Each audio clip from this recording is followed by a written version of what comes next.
Sa atong unang pagbasa, giawhag tas Ginoo nga maglipay kay mataw ang usa ka bata o inikataw na ani niya daghang mga nasod muduol na ngadto sa Jerusalem ug mosimba.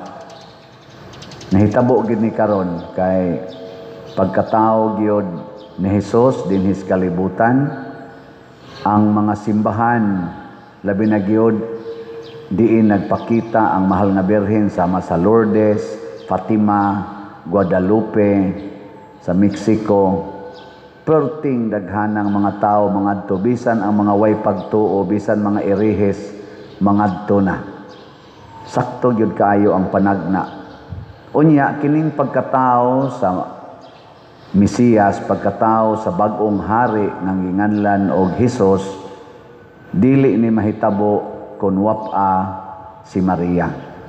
Munang usahay makaingon ta kana bitang magtamay ni Maria nga Hesus lang amo kay kanas Maria wa manay apil sa kaluwasan. Dili siya moy atong manluluwas, nahimo gid siyang agianan. Pero og wapa sa to siya muuyon, posible pod nga dito siya gamiton isip agianan sa kaluwasan.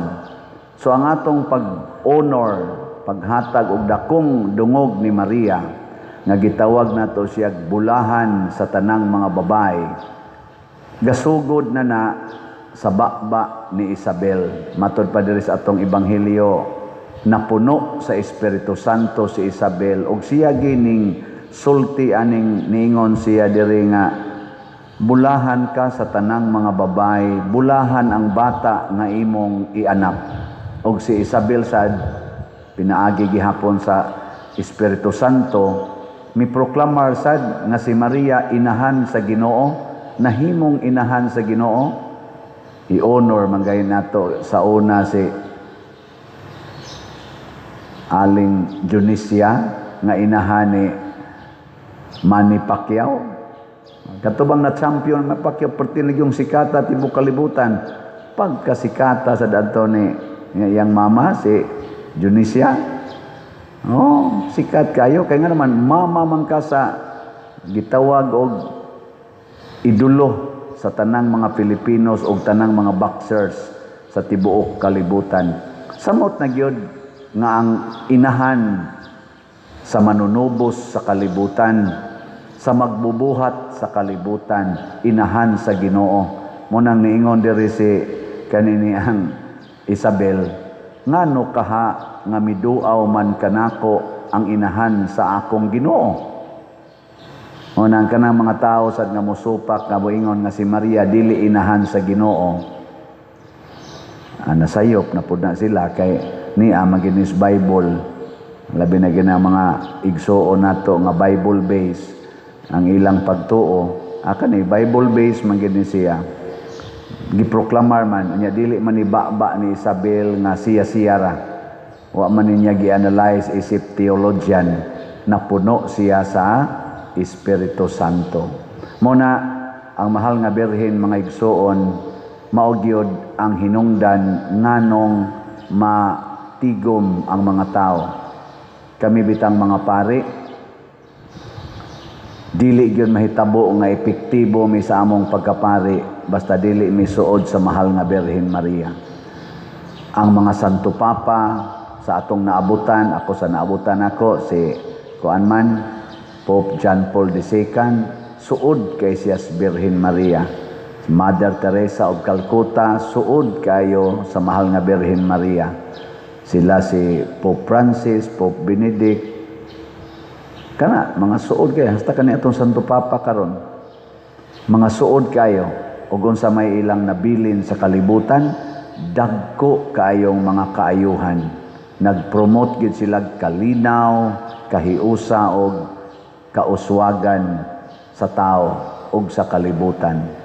Muna diri sa atong ikaduhang pagbasa, gibutang gid diya diri nga ang pasalamatan nato ang Ginoo kay iya gyung giplanong daan nga kitang tanan mahimog yung mga balaan o mga anak sa Dios pinaagi ni Hesukristo. Nya kinsa may nipakatao ni Hesukristo para matuman ang plano sa Dios nga kitang tanan himuon niyang mga anak, si Maria gihapon. Lingiay mong tupad ing na anak pakhakas Ginoo.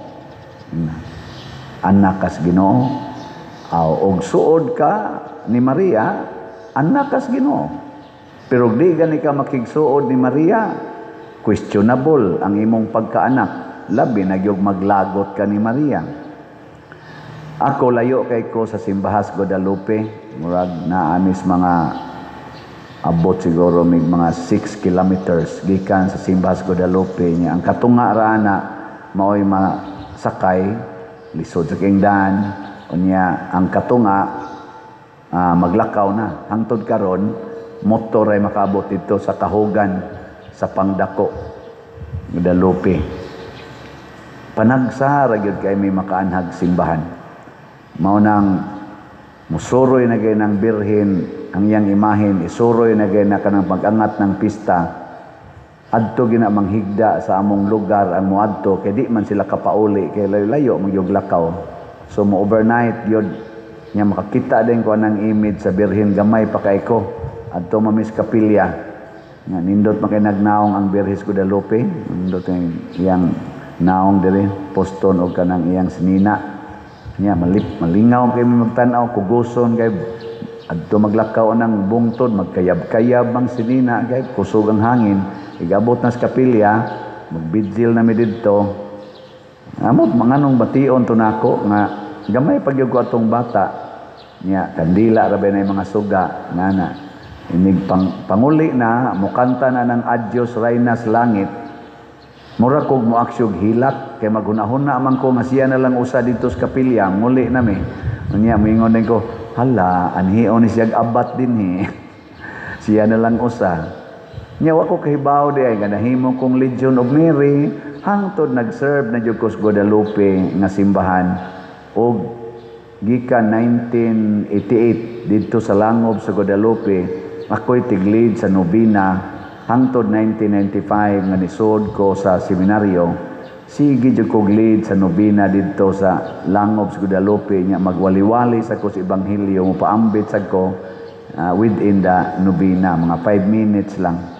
Og tungod ato murag dito usatos nakasugnod nga nisod ko sa pagkapari. Hangtod karon kana gyong Birhen Maria labi na ang Birhes Guadalupe mo ginay akong gi pakigsuoran. Ug unsa may nahitabo maka attract kita og tao. Mo na tingali usa na sa akong pasanginlan nganong na-attracted sad mo nako no. Na-attracted ba mo nako? Joke. Dili sa akong naong sa akong pagkapari no. Kay kaning naong nga makita ra man mapunit ra man ninyo des carbon. Ang importante ang akong pagkapari. Unang hangtod karon nagpadayon ang ato dinhing mga kalihukan. 2 days from now mag-concert na ta sa Sweet Notes. Unya ambot nakapalit na baka mog tickets. Nahitabo ni tungod sa atong mga paningkamot nga magkatigom ta, magkahiusa ta, unya maka-fundraising ta. So kamong tanan nga namalit og ticket sa Sweet Notes para karong December 14, pwede na mo mga matay.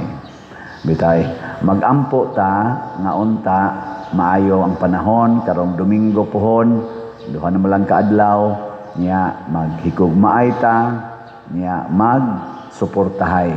Og labaw sa tanan mintina gining atong slots no. Ang atong slots ang walang kamatayang slots. Kay tungod niini daghan kay tag nabuhat nga nindot sa atong simbahan. Karon gani dinhi sa atong simbahas Compostela, unsa may tan-aw ninyo nag-anam og kabati o nag-anam og kanindot? Sus, kanam kanindot bisan ko og mga tiwasonon magtan-aw sa sus kanindot na anhi jud ko dinhi ihaya. Joke. Kuan ato na siyang nahimo pila planta kabuwan tungod lagi kay ang mahal nga Birhen Maria nag-uban man kanato. Munang si Maria nahimong tuburan sa kalipay ug gibantog siya. Matod pa sa atong tubag sa Salmo, ikaw gyud ang labing dako nga dungog sa atong kaliwat. Kay si Maria pure magid siya nga tao, dinhi man siya sa kalibutan gipanganak. Dili siya pareha ni Eva nga gikuha sa gusok. Si Maria tao gyud, kaliwat gyud nato, og nahimo siyang labing dako kay nakahatag siya labing dako nga tampo aron matuman ang planos kaluwasan. Kita sad sama ni Maria maningkamot sad ta nga makatampo sa pagpadayon sa kaluwasan, pinaagi sad sa atong pagsunod sa kinaiya ni Maria. Ug unsa man giyang basic nga kinaiya kaning gibutang diri sa katapusang tumoy sa atong salmo sa atong ebanghelyo. Unya miingon si Maria, nagdaig ang akong kasing-kasing sa Ginoo. Kana bang magsigitag daig sa Ginoo mga igsoon tungod sa daghang mga butang nga iyang gihimo kanato, mag-anam tag kasuod Dios Ginoo kay maunay kinaiya ni Maria. Dili ta magsigig daig sa atong silingan, di ta magsigig daig aning mga politicians, di ta magsigig daig aning mga celebrities. Ang ato yun sigig daig ang Ginoo. Unya sa atong pagdaig sa Ginoo, magpatudlo sa tas Ginoo kay maunay tuburan sa kalipay nga tinud-anay. Last na lang lingi sa imong tupad ing na sugod karon, sige na, ing na sugod karon din ako mudaig nimo. Kana mo na sakto.